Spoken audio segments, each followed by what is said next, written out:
flyjumper or power skip jumping stilts. These are a product improved version from China, and they're designed for low cost and long product life.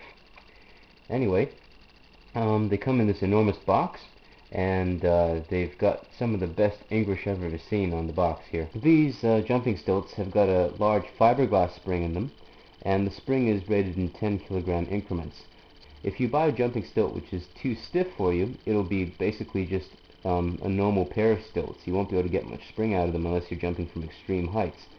If you buy a jumping stilt which is too soft for you, you're going to wind up bottoming out the spring too early. Warning on the footpad here. It says, "Stop! Have you read and understood the instructions? Not a toy. Not for children." www.nikaboo.com.au and ntburns@bigpond.com.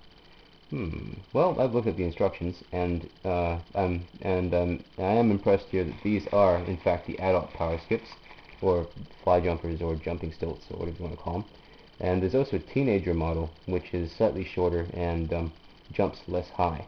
According to the front of the box, you can jump 2 meters into the air onto the adult version, and run with 3 meter strides, whereas the junior version only jumps 1.2 meters into the air.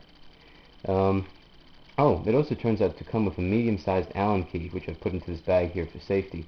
That seems to be for adjusting the knee bow tracking collar.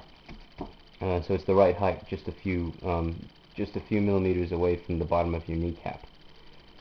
I'm not going to jump inside the house because that's just silly. I'm going to go and pull these out and see what they fit like.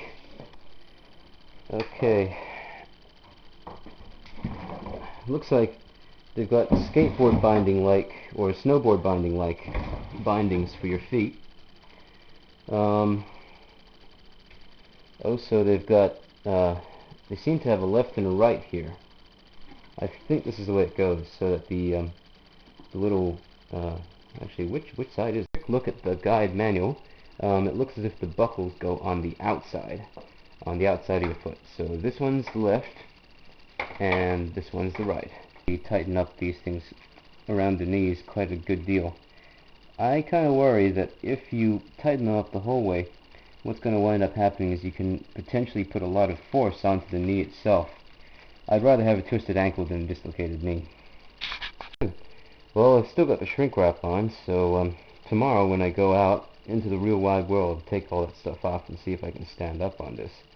But looks as if, yeah, the factory default settings seem to be about the right size for me, and the fit is pretty good and tight and responsive. So yeah, we'll see how this goes.